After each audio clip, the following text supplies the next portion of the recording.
Any intense interpersonal encounter that we don't fully experience and express will become part of our sense of self and worldview instead of something that just happened. I worked with who had OCD.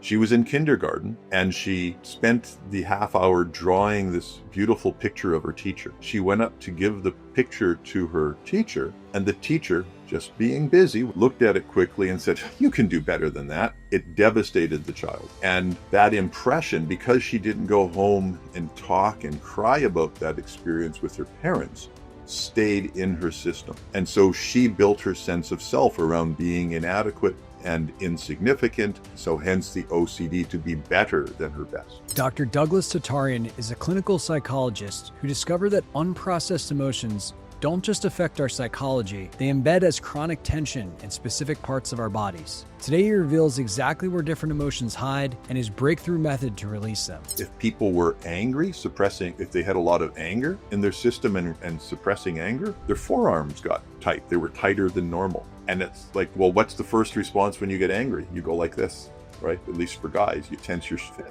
And then that muscle tension actually interferes with your anger and calms you down. And it becomes a conditioned response. And so we walk around with chronically tense muscles in service of keeping us emotionally regulated. But healing isn't just about catharsis. It's also about precision. Over the course of 3 years, I ended up with 9 words. And so that's when I came to realize that healing isn't just about crying. It's about crying and expressing the specific feelings that you had.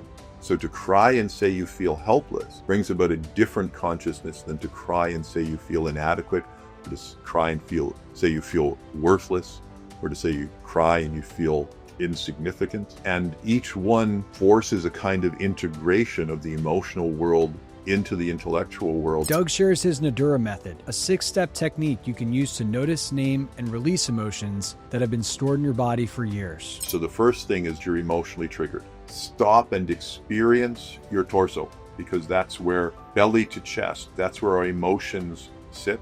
So stop and notice the breath and feel your body. Am I happy, sad, angry, or fearful? And literally say it out loud. I feel sad. I feel angry. Oh, when I say I feel angry, the energy flares up. So whatever words come out, they'll cause resonance and they'll go into this peak where you'll usually cry.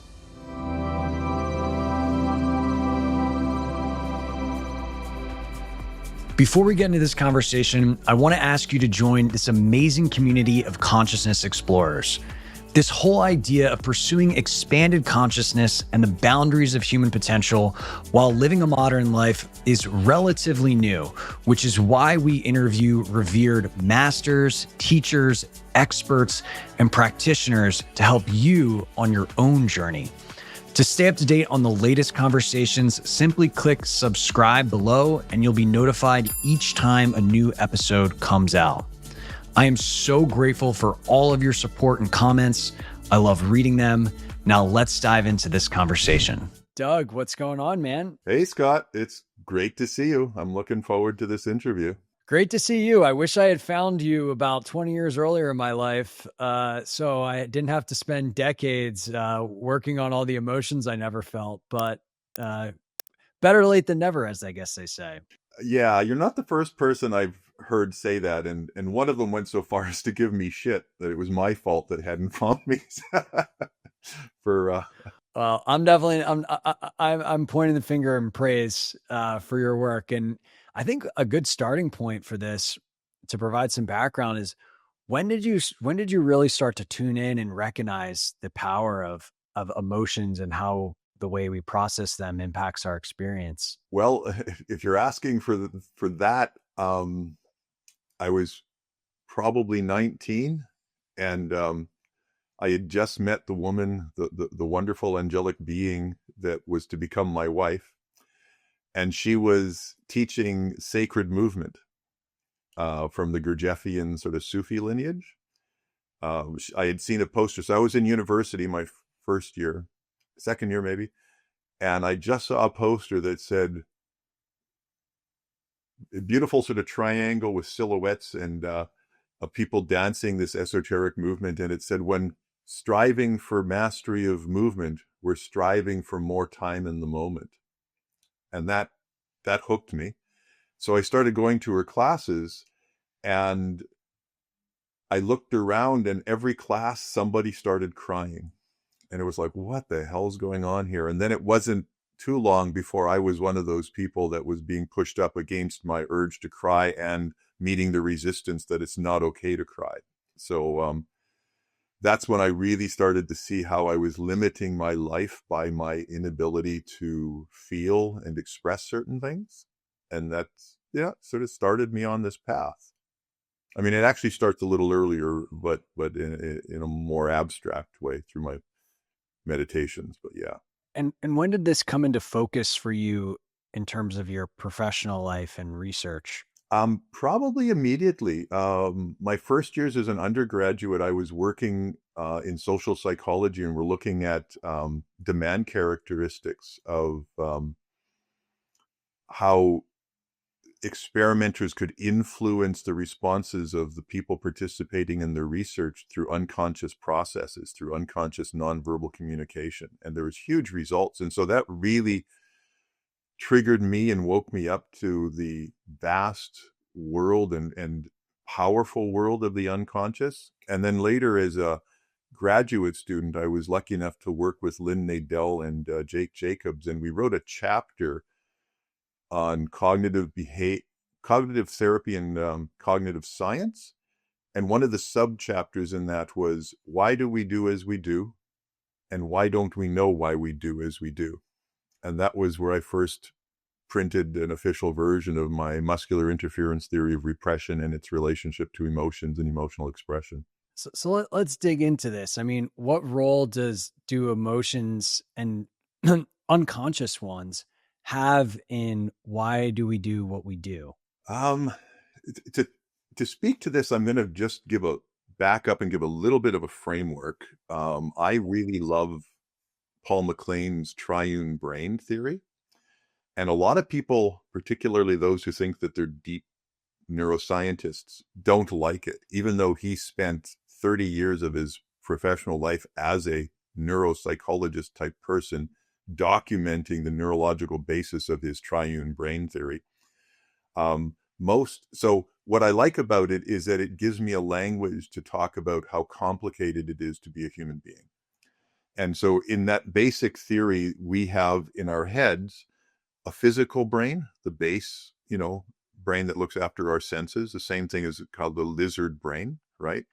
Then on top of that, we have an emotional brain, or the limbic system. And it's what distinguishes mammals from lizards, and it gives us an emotional reality: anger, fear, happiness, sadness, right? It creates, and it's actually a non-verbal communication style. If you just look at dogs and wolves, they can communicate really effectively through emotional expression and organize themselves to hunt and things, right? So that second layer, the emotional one, is our relational, and it's by definition pre-rational, non-verbal, or pre-verbal. And then we have the intellectual brain, where most of our culture is situated. And so in terms of the power of the emotions, I basically suggest that our entire culture, because of our pushing away of the emotional system for decades and generations, is very unconscious when it comes to the emotional system. And the emotional system, from my point of view, is what drives our behavior far more than what our thinking rational brain does. And our emotional brain drives our thinking processes far more than we'd like to acknowledge. And so one of the little quips that I'd come up with is that our intellectual brain thinks about what the emotional brain feels is important, right? So there's an example of how most people are just aware of the thoughts and what they're thinking and being pushed to think or ruminate on certain areas, and they're not aware that it's being driven by unconscious emotional process. This is something that I've always been curious about, because in a lot of my own inner work and the lineage that I studied, they talk about, we have these imprints, right? These samskaras.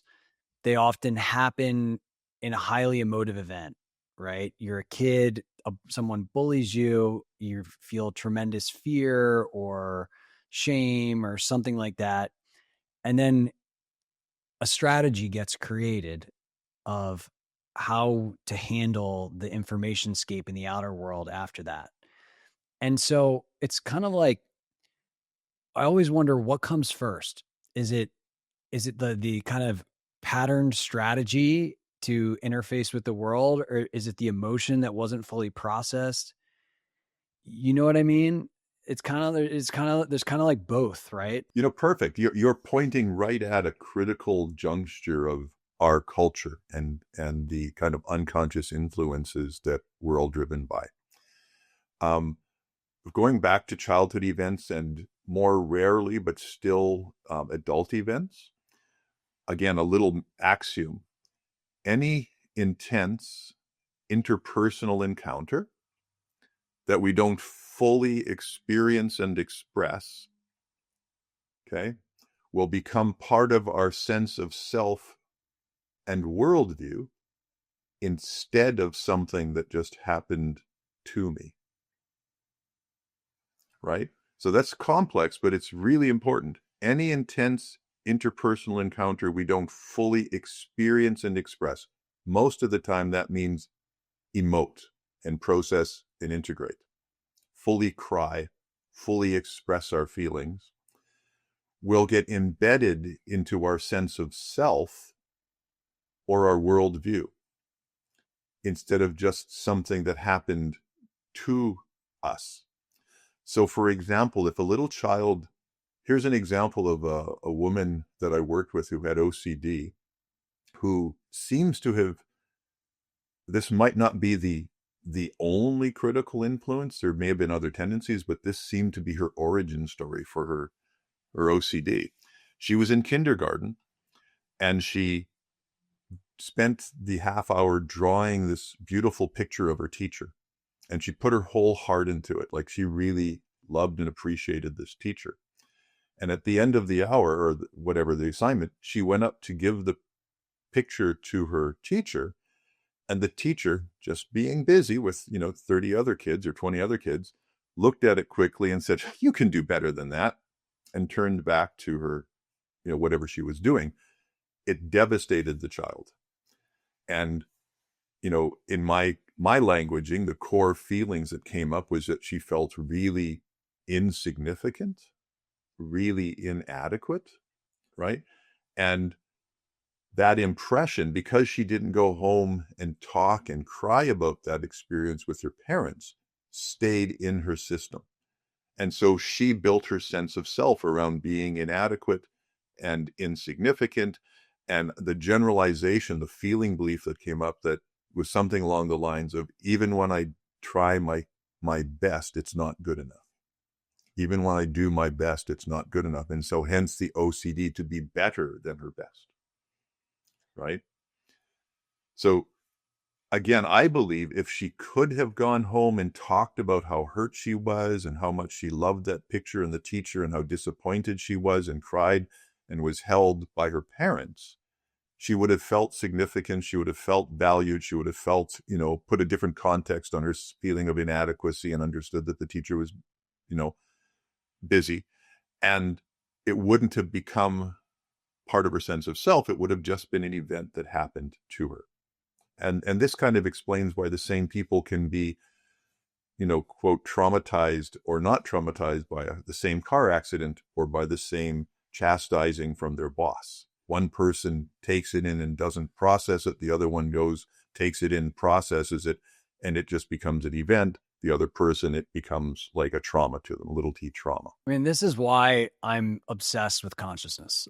It's so fundamental to your life, like these things that happen and going on the journey of discovering them and then, taking more authorship. It's what is more meaningful, right? To understanding why we are the way we are. And from your perspective, like in terms of the healing and transformation of that type of event, what needs to occur to, no longer be at the whim of the teacher telling you that you didn't do a good enough job? Well, as you've talked about in your conscious talent in many of your interviews, I love that you've just released your book, about this dynamic. When I work with people, I don't necessarily say, tell me about your childhood. What I do is say, tell me where your life isn't going the way you'd like it to. And inevitably, some interpersonal dynamic with another being or with the world will come up where you can see that there's feelings of inadequacy or worthlessness or helplessness that are stopping them from moving forward. And so as soon as we land and place our attention on those feelings, it's important you find, like if I've got a book that I'm not writing, right? Or if I've got a deadline I keep putting off, what's the feeling? Is it like this fear that if I complete it, I'll be exposed and my inadequacy will be shown, like everyone, or I'll put the work out and no one will care about it. And so it's a deep feeling of worthlessness that I'm afraid that people will find my work worthless, whatever it is. Once you find the core feeling, like I am worthless and no one will ever take the time to read my work, or I don't go on dates because I am insignificant and worthless and I don't really deserve to be loved. Once you find this core feeling belief, that's the generalization you made from that initial core impression, all the times that feeling belief was playing out in your life suddenly becomes accessible. And it's really wild when I find the right feeling belief with somebody. It's like they go, oh my God, I'm flashing back to kindergarten. Oh my God, I'm flashing back to high school. Oh my God, this is what drove all of my relationships, right? So that happens because we've got what's called mood dependent memory or emotional dependent memory. And so I think that all the memories associated with feeling inadequate are stored in one place. All the feelings associated with feeling worthless are stored in one place, etc. So once you find one of your core feelings and feeling beliefs where you've got unresolved stuff, all those instances show up. You go back to the most original one you can find and you process, what did you feel? What would you have liked to have said? Usually the tears are coming and the crying. And then with that full experiencing and expression of that intense interpersonal event, it completes the emotional expression cycle, the natural healing cycle that we have when we express our emotions, and everything kind of moves back to where it should. We release the energy from our system, and we find often the fallacies that were associated with those beliefs. And if you're lucky, there'll be other positive impressions that suddenly find themselves accessible to you, where you were loved, you were valued, people did smile and appreciate you. And those come in and really update that core feeling that you've been carrying, but because it's closed off and hidden, never really updated, right? And that's one of the sad things about the way most people are in the world, is that often in our adult lives, we have many positive emotional experiences that don't ever register at the places they need to, because we're not as fully available to our emotional world as we could or should be, right? I think you understand that, but I can elaborate. Yeah, I mean, what comes up for me is the inability to receive love, where like we have, I'm just thinking about myself, right? For a long time, people would compliment me or people would say, you're awesome, or all these things. And there was a part of my subconscious that made me just deflect. It's like, okay, I'm getting a compliment, like, you're awesome too, right? Like I just wasn't able to receive that updated impression because there was something underneath it. And I would say that comes from two, maybe three factors. One is developmentally, most people are living in their intellect and they've shut their emotional system down. So most of our lived experience as an adult is highly intellectual and not emotional, so we can't update the emotional system. Whereas children developmentally are living in their emotional system. And so they're taking in and updating impressions all the time. Most people can find it that the point in their lives where they kind of shut the emotional system down and just embraced their social intellectual reality. And in the Gurdjieffian tradition, that's called the great betrayal when that happens, because you leave the essence of who you are behind and start acting according to how you should or you think you should be acting. So that's one thing. The other is, with that transition, we have a lot of defense mechanisms like repression and suppression that come up, which act as buffers so that, again, things don't get into the emotional system. And so, I describe our culture as alexithymic, which means that they have it's a word very few people know. It's actually becoming more popular since I've been using it for 20 years. I'm finding it in the culture more. But alexithymia means not, like agnostic not. Lexi is lexicon, and thymia is mood or emotion. Our culture has no words for moods and emotions. And I know you'll find this strange because you're probably a very emotionally attuned person. But from my definition of alexithymia, even you would probably be at least somewhat alexithymic.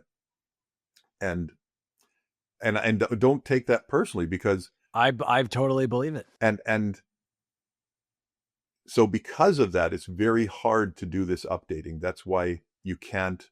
Oh, right. So when someone gives you a compliment, like you're awesome, part of you, if you've got a deep feeling belief that you're inadequate or worthless, it can't make it in, because if you open up to take the positive impression, you'll meet the deep negative impression, and that's too scary. So you push it away. You kind of need the right conditions to open yourself up to feel that pain and to take in positive impressions. It reminds me of, memory reconsolidation, that science where, it essentially has to be met what is there in order for there to be some type of change or shift. One part I did want to zoom in on really quickly that I think is very interesting is the notion of like the exact feeling word phrase and the importance of that. Okay, I'm glad you went there, because I was going to interrupt you to say I need to complete the alexithymia thing, because in my way of seeing the world, and I've been doing this for 30 something years, it's hard to believe I started doing clinical work in the 90s, like 1991 or something, and full time in 2001. But in my experience, I'd meet women and sometimes men who said they're very emotional. And I say, great, it'll be so much easier to work with you if you're not repressed, right? And they'd come up to a critical event in their life, and I'd say, how are you feeling? And literally, I'd get a story. I'd get physiological sensations. I'd get generic words like, I'm really upset. But it's like, okay, but how are you feeling? And in my own work with that, as I started pushing that sort of worldview onto people, it's like, we need to get more specific. I was doing a Gendlin's focusing type process with them, where they're focused on their body and trying to find words that resonate. And I did that, but with the emphasis of not releasing the body, but releasing the emotion. And people would find words that would resonate more. They'd start to cry a little bit. And then I'd say, is that the essence of your pain? Does that feel, if you just sit with, what happened at work or with your husband or your mother, does that feel like the essence of your pain? And they go, not quite. They'd still be crying, but it wasn't quite. Then we keep working for a more specific word, and then suddenly the tears would just come and they'd be sobbing. And I go, does that feel like the essence of your pain? They go, yes. So what I did was I had a little pad of paper by my desk, and I wrote that word down. Over the course of 3 years in my initial practice in 2001, as I did that process, same process over and over for whoever came in, I ended up with 9 words. 3 years, I had like 5 the first year, 8 the second year, 9 the third, and then the fourth and fifth, I didn't get any new words, right? And so I started modifying how I was working with people and offering words to them. And that really deeply facilitated how quickly they got to the roots of their pain and expression. And so that's when I came to realize that healing isn't just about crying. It's about crying and expressing the specific feelings that you've had. So to cry and say you feel helpless brings about a different consciousness than to cry and say you feel inadequate, or to cry and say you feel worthless, or to say you cry and you feel insignificant. And each one forces a kind of integration of the emotional world into the intellectual world, and it sort of bridges those two brain systems together. And once you've started recognizing your insignificance, you start, and how the important role it's played in your life and the patterns that it's been causing you to play out, avoiding certain kinds of situations, etc. You really wake up to recognizing consciously where those feelings and feeling beliefs are affecting your life, right? So it really is making the unconscious conscious while you're healing at the same time. So just to step back a bit, when you want to heal, not only is it important to cry, but you have to express the words. And some people will just cry and not heal. And I've met many people like that. And some people will express the words, but there's no actual connection to their emotional system, so they're not healing. That's what a lot of talk therapies have done. They get the insights, but not the healing. Let's talk about bringing your whole self to work. If you're like many executives, including myself at one point, you might be living a double life. You have your personal career, and then you have your personal growth journey. Conscious Talent is changing that as the world's first executive talent firm specializing in connecting leaders and companies who embrace inner work. Imagine finding job opportunities where your contemplative practice, latest retreat experience, and commitment to your personal evolution are seen as strengths, not secrets. What if you actually felt like your career supported this aspect of your life versus competed with it? Conscious Talent is building a community of leaders and companies who are committed to both combining professional excellence with personal transformation. If you're ready to merge your two worlds with a fully aligned career, join the movement at conscioustalent.com. Here you can sign up for our talent collective to stay on top of future opportunities or find your next transformative team member.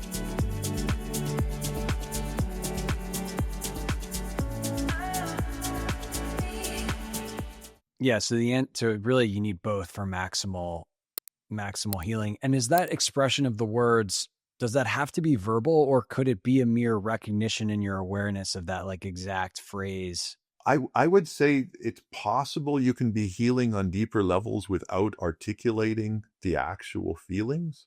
But if that's the case, there's a kind of wisdom that you'll be missing, because you won't be completely integrating the dynamics into your conscious world, and you won't be gathering information and understanding about how that dynamic is played out. So I see this happen with people who've gone for deep massage or Reiki works where they have deep catharsis and they cry and they feel this huge physiological release, but they don't understand why they were crying, and they're subject to playing out the same patterns again. One of the questions I had for you, just tangentially, is why do you think emotions aren't more stressed in a lot of these spiritual traditions? Oh, that's a whole other topic, but yeah. I mean, because what we're talking about, right, is moving back to a place of authenticity, purification. Why are our thoughts the way they are?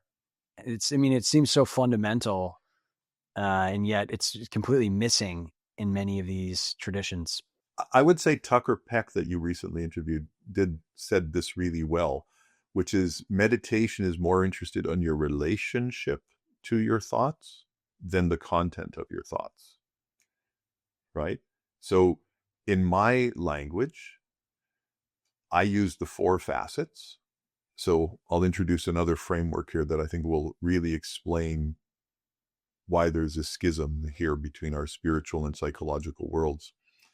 The 4 facets basically say there are 4 different dimensions that humans have an obligation or a challenge to grow on.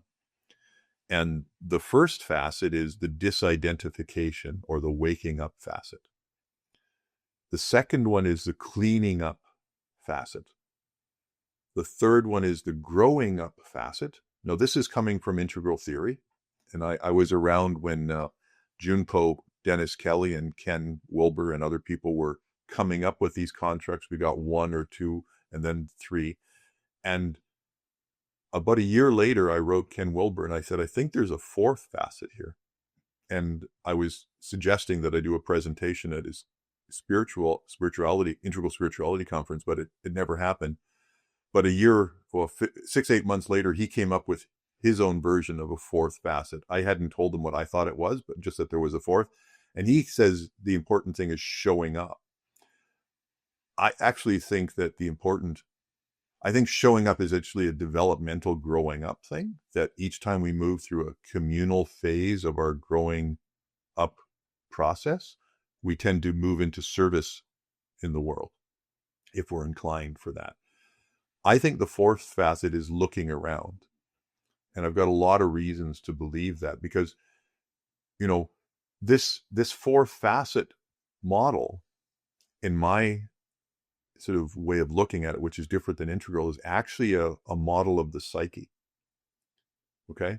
And so we can only take what we perceive,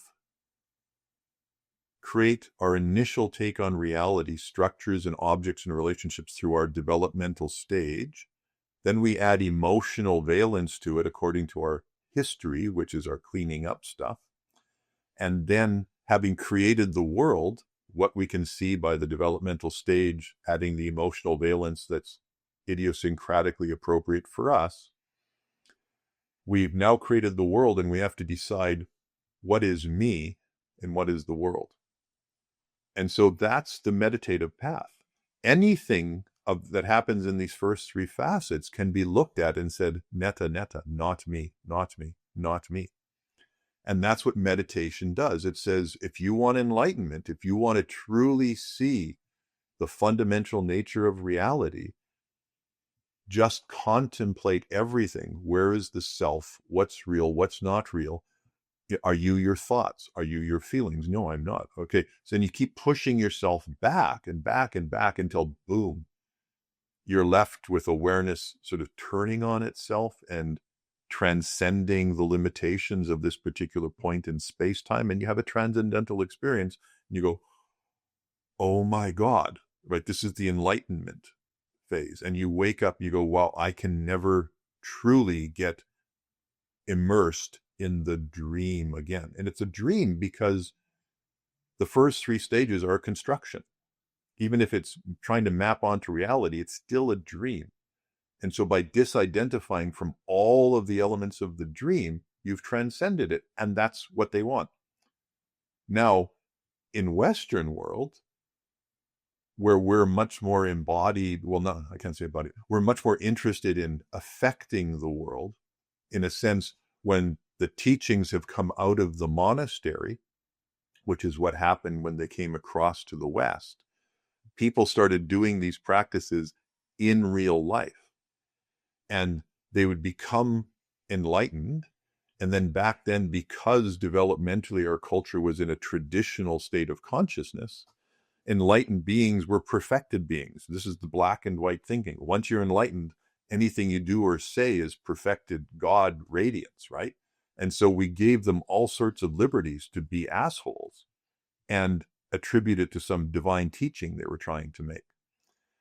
Now, with our maturity and moving out of traditional black and white thinking, we realize that enlightenment does give you a fundamental insight into the nature of reality and who you are, but it doesn't perfect you on these other dimensions. And that's where these other practices like psychotherapy or developmental work and looking around work are really important. I could keep talking, but I'll let you ask questions. Very, very interesting. I mean, the looking around phase, what comes up for me, and I don't know if I'm interpreting this correctly, there is a distinct moment of, it seems like a distinct part of the awareness journey where you notice a coherence between the inner and the outer. You notice, oh, this is happening in the outer realm because of this aspect of self. And you kind of can't get there without doing the cleanup, right? Because most of the You stuff in the don't want to get subconscious. there without doing the cleanup. Yeah. So it's almost, I mean, am I close there with the looking around, or is it different? I'll explain to you how I think of it, and then we can see if it maps onto what you're talking about. So in the looking around dimension, there's two components. There's the clearing out deficits component, and then there's the expanding consciousness component.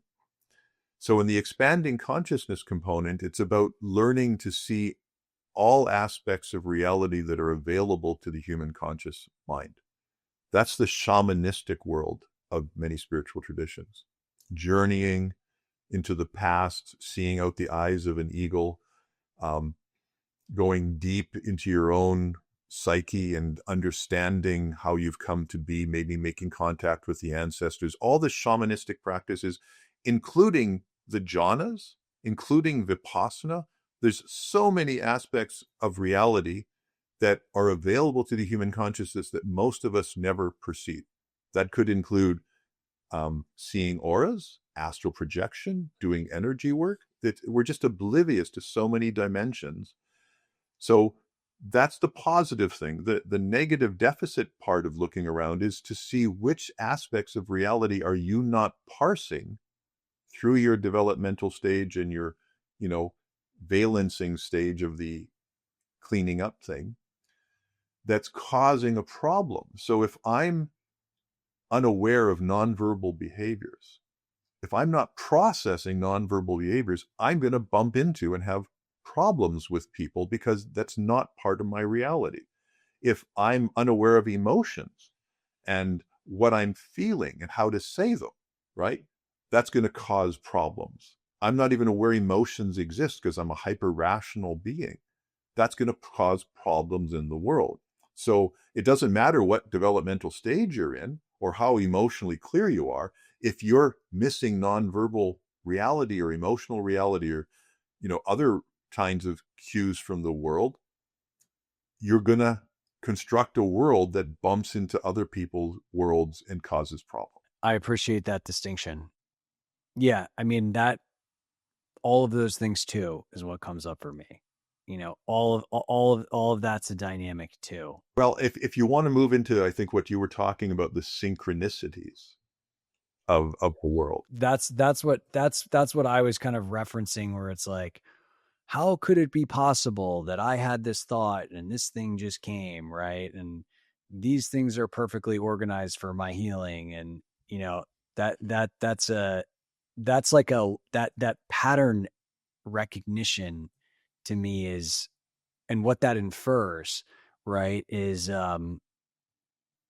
that's what I was thinking of when I was thinking about looking around. Yeah. And what I'll say is, as we do this work, as we particularly clear our deficits, we could augment it by doing jhana work or deep samadhi work, because in the sutras, it's said that if you spend enough time in the jhanas or in samadhi, you'll develop siddhis. And what are siddhis but psychic capacities to influence or hear or feel aspects of reality that are normally outside of the senses. So I'm not going to talk much about that, but it may be playing a part. If you get your developmental stage, I would say, to green or higher, which is like postmodern, or get into second tier of, in my language, pattern recognition thinking, where you transcend the limitations of the intellect and you can do more than just parse the world according to logic and reason, when you can see patterns and your sense of self isn't identified with your thoughts, you've just opened yourself up to energetic influences in the world. And the more you're emotionally clear and don't distort those things, it's almost like your inner feelings and needs and aspirations become like an ember that's glowing, right? And there's nothing impeding its radiance out into the world. And we start attracting energetic collaborations and similarities because we're no longer encapsulated in the way we are. Because literally our sense of self, as we do this work, as you move up the growing thing and the clearing work and the disidentification work, who we think we are becomes smaller and smaller. And as you focus ultimately down to the experiential realization that the difference between you and I at the most fundamental level is just that you're located over there and I'm located over here. And that our fundamental nature is that we are pure awareness. And so once you realize that you're just a point in space-time and everything else that arises is just a construction, you're no longer tethered to this point in space-time the way you were when you believe you are the thoughts that are being thought here or the feelings that are being thought here, or experienced here. And so there's much more capacity for transcendental experiences and connections. And when you take it to the extreme, I think you actually come to embody what in the Christian terminology is enacted or spoken of as not my will, but thine will be done. You start to become a vehicle for the currents of life itself and what's needed in this or that situation according to the dynamics and the players that are around you. And I can give you an example. I tend not to move into these psychic realms too much, but it seems to Let's go there. seems to be getting more acceptable, and so it's less of something to hide. And when I say hide, when I first got into psychology in 78, I had to hide the fact that I was meditating, that I'd been meditating for 5 or 6 years by then. I started in 1975, and I had a very deep meditation practice, and it affected me. I mean, it changed how I saw reality, and the closest I could come for disciplines was psychology. But then I learned I couldn't talk about the mind or deep aspects of psychic phenomena or meditation because they were at that point really cognitive behavioral. So I learned to keep that stuff hidden. Fast forward 4, 6, 8 years, and I'm on my internship getting my clinical psychology training at a hospital in Canada. And one of my supervisors, my primary supervisor, comes to me and says, "Okay, Doug, I need to know what you're doing with these clients." And I go, "What are you talking about?" "I'm just doing therapy." He says, "No, Doug, I've been doing this for years. We're sending you the people that we send to all of our clients. They just make their rounds. People spend time with them. They go away. And then, we get them into the student psychologist again the next year. And that's what we do. But these people are getting better. Like whatever you're doing, these people are getting better. And we've never seen that, right?" It's like, oh, okay. So he starts to get that this bio-emotive framework that I've begun formulating seems to be different than the cognitive behavioral worlds that most people are living in, which is nice to be recognized. But then I go to my second supervisor, who's what I would call a dyed-in-the-wool neuropsychologist who believes in material reductionism. And he's also hearing the stories, but when I walk in to talk to him, he doesn't even look at me. He's literally playing on his computer, and he says something like, "I hear you're having some good results in the thing, blah, blah, blah. Well, there's all sorts of random chance that does things like that, and, blah, blah, blah." And I get a little bit indignant because he's dismissing the fact that I've worked hard to help these people. and that I have maybe a framework worth even asking me about. He's not even asking me what I'm doing. And so here's where it gets weird, because he's like definitely, I would say, encapsulated in this materialistic worldview. And what is he doing on this computer? He's not even working. He's playing a damn game of golf. Okay. Now, this is primitive graphics, but, you know, I come up to him and I say, well, maybe there's more to the world going on than you realize. And I go like this. And I blow at his computer. And in that exact moment, the flag on his game goes as if I was blowing through the screen. And he stops and looks at me and goes, what the fuck? Because there had been no gusts of wind in his game, right? It was just a gentle thing. So he looks at me and I go, huh. And I blow again, and the flag goes in perfect unison to me and my breath and the length of the exhale. And it flitters in the wind, and then it stops, and then it's perfectly calm again. And then we both just sit there, and I go, should I go now? And he goes, yeah. Like, but I can see wow. the world mic drop just completely cracked open. Now, I have no idea why I did that. I had no impulse or inclination. And I don't feel like I have abilities to do that. But it's like, so the universe just used me as a conduit to blow open this guy's worldview, hopefully in service of mankind, because he's going to be a psychologist, right? Working with people. And it's good to have at least a slightly open mind about things. The other thing is that when I went back to my primary psychologist and told him the story, he was also playing the same game. And I said, yeah, it happens. And I blew at his screen, and his thing went in unison, just so he could experience. Again, I didn't try to do anything. I just did it. And, you know, and so it's like I've experienced what it's like to be a conduit. It's not something I try and do, or I'm particularly interested in mastering or anything, but I've seen it happen. And I think it's more and more likely to happen to people who have done enough work that there's a clarity and that they wouldn't take it as a big ego demonstration of, oh, I'm a really big and powerful person and I'm going to pursue psychic powers. Or, it's like, for me, it was like, well, that's interesting, but it didn't land or corrupt my psyche in any way. I love that story. Note 2 takeaways.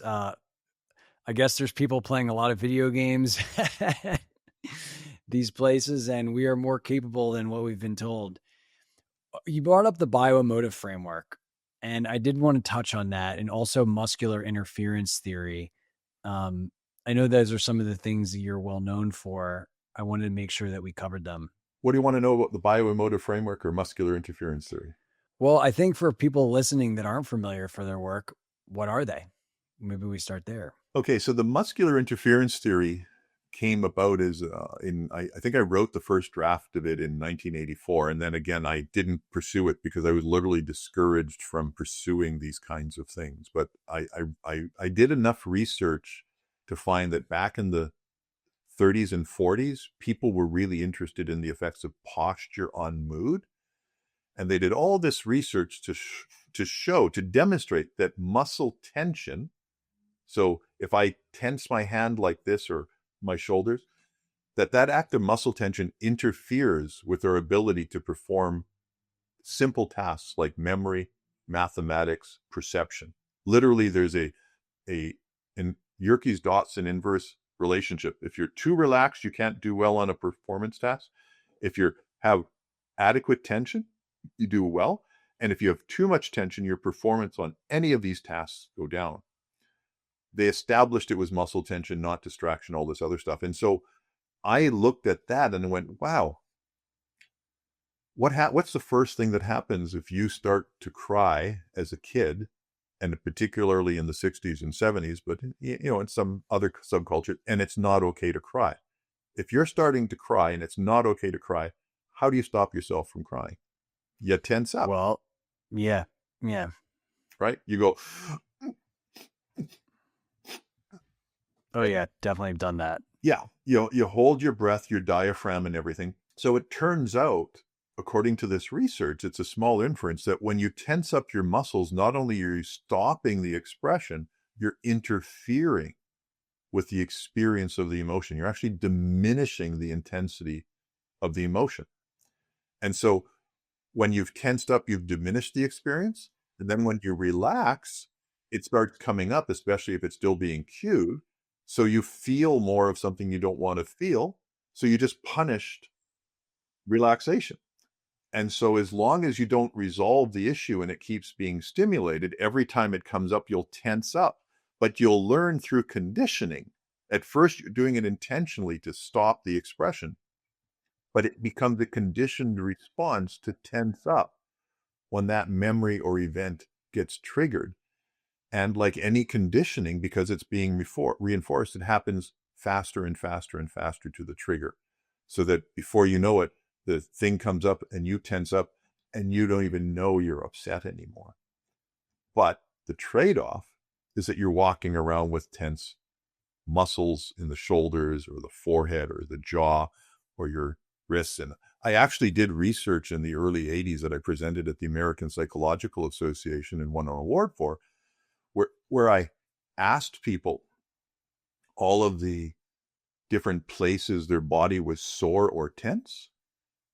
It's about 51 questions. And then I gave them a profile of mood states in the Beck Depression Inventory, and I ran a regression. And I found that I could predict who was depressed and capture about 60 or 70% of the variance of who was depressed or not by the patterns of muscle tension in their body.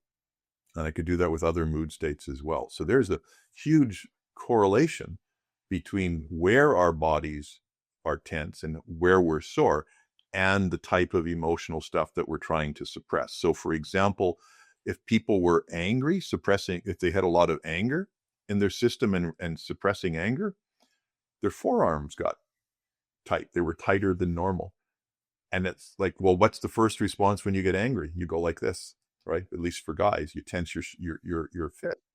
And then that muscle tension actually interferes with your anger and calms you down. And it becomes a conditioned response. And so we walk around with chronically tense muscles in service of keeping us emotionally regulated. So fascinating. So fascinating to think that we could, because I think a lot of us on this conscious journey are like, okay, I need to figure out like where I'm holding stuff, right? I want to be free, right? And traditionally that work for me has been, using my reactions to life in order to kind of go into that. But to think that we could also use the body, right, as like an interface is very interesting. And I've had a lot of experience with that with myofascial work. I don't know if you've For sure. done that. Yeah. Like that to me is like, whoa, like all that's happening is gentle pressure on different parts of my body. And it's like a memory fest. It's like, it's like so much processing. Well, and that's part of why I came up with the theory, was to try and explain why I knew people who'd go for deep tissue massage and they'd end up sobbing on the table they were being massaged on, right? I actually have done classes where I take people's body. People come with an area of body tension that's been bugging them for a long time. And I have a process where we unpack it into a series of words that then get made into a story, which we then interpret as a dream. And most of the time, by the time they interpret the dream and express it, there's a big sobbing release, and that part of their body shifts and heals. There's a lot of different ways to relax the body. I found a very interesting way that way, yeah. I mean, Reich and other people have said it's our armoring, it's our character structure that's held in our bodies. The other thing that's most people aren't aware of, but I can share what I've done to work on my body issues, is when I'm going to sleep at night. Now, this is because you've got a meditatively induced, oriented crowd. There's a point as you're going to sleep where your intellect drops off, and you can notice that your thinking becomes irrational, and it's you can't think straight. You can notice that your thinking no longer is following linear logical reasoning. It's starting to move into an associative process, and right in that state, that cusp, which is also often associated with imagery or all pulsating lights, you can choose to shift your attention to your body and uh, and become aware of the sort of energetic component of reality. That's um, some people would call it the ethereal body or the astral body, but as you're going to sleep, you have access to that if you can maintain consciousness. And I would notice that certain parts of my body had this like tension or this throbbing or, this imbalance. And so I try to put my attention on it. And inevitably, I found that those areas, because there's no buffers, were like what I would call excruciatingly difficult to pay attention to. Because as soon as I started moving into it, there was a feeling that I'd been avoiding all of my life, or at least since the event happened.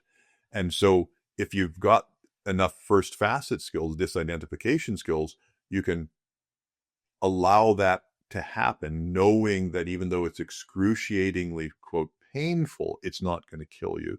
And if you just sit there, everything starts to unravel. The insights, the memories come, the crying can come, and then that part of your body heals and shifts and relaxes. Yeah. It's one of the coolest mechanisms how the natural proclivity for this stuff to just heal and resolve happens when we give it the opportunity.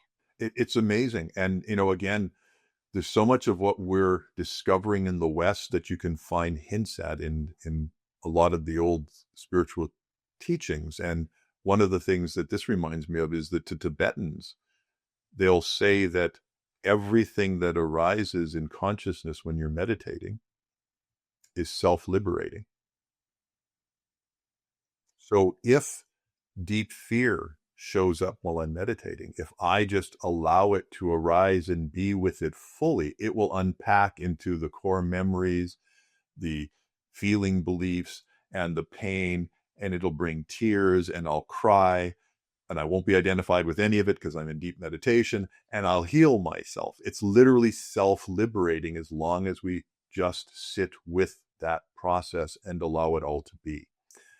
That's the skill level that most people don't have, and that's why using Nadura and the Bio-Emotive Framework can make that process a lot easier. But the Tibetans still figured it out back then. They didn't differentiate it in the same way, but it's the same self-liberating process. As long as you give it the space to fully experience and express itself, it will heal. Yeah, that's been my experience for sure. It's been my direct experience. We only have a couple minutes left because I unfortunately have to go to a doctor's appointment today. But in just a quick summation, you did bring up the Nadura and Bio-Emotive Framework.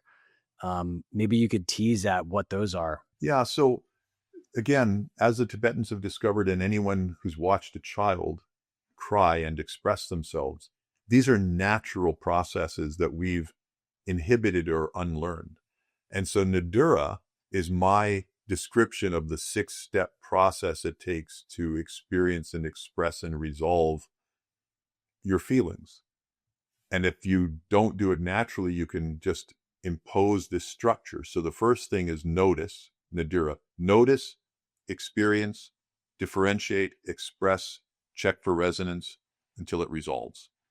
So when you find yourself going to the fridge to eat unconsciously, or when you find yourself angry, walking around the kitchen or driving at work and you notice you're ruminating on something, that's the cue. You have to learn what are your cues that you're emotionally triggered.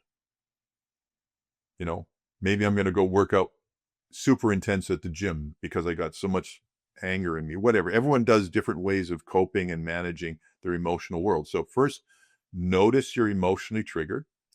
Stop and experience your torso, because that's where, belly to chest, that's where our emotions sit. And it's conveniently where we breathe. So stop and notice the breath and feel your body and go, okay, I'm upset. and then differentiate. And when you're first learning, I suggest that you differentiate emotions, interpersonal feelings, and core feelings. So the first easiest one is, am I happy, sad, angry, or fearful? And literally say it out loud, differentiate and express. I feel sad. I feel angry. Oh, when I say I feel angry, the energy flares up. When I say I feel afraid, I don't get much. When I say I feel happy, nothing. So you say the emotions out loud, whatever one resonates most, whichever causes the activation. Well, that's what the resonance is. When I say it out loud, I got resonance or activation in the body from I feel angry. So then you just stop and notice your body again. Go back to experiencing your torso when you say, I feel angry. I feel angry. And I liken it to entering a cavern where you've been walking outside in the bright sunlight on the side of a mountain. Everything's beautiful and blue. And you notice that there's a cave into the mountain, and you walk in. And as soon as you walk in, it's completely dark. There's no sunlight, there's nothing. And you have to stop for a moment. And you go, whoa, what is this space about? And you can't use your eyes. You have to kind of like tune in energetically to the other senses. And that's what I'm asking you to do with Nadura.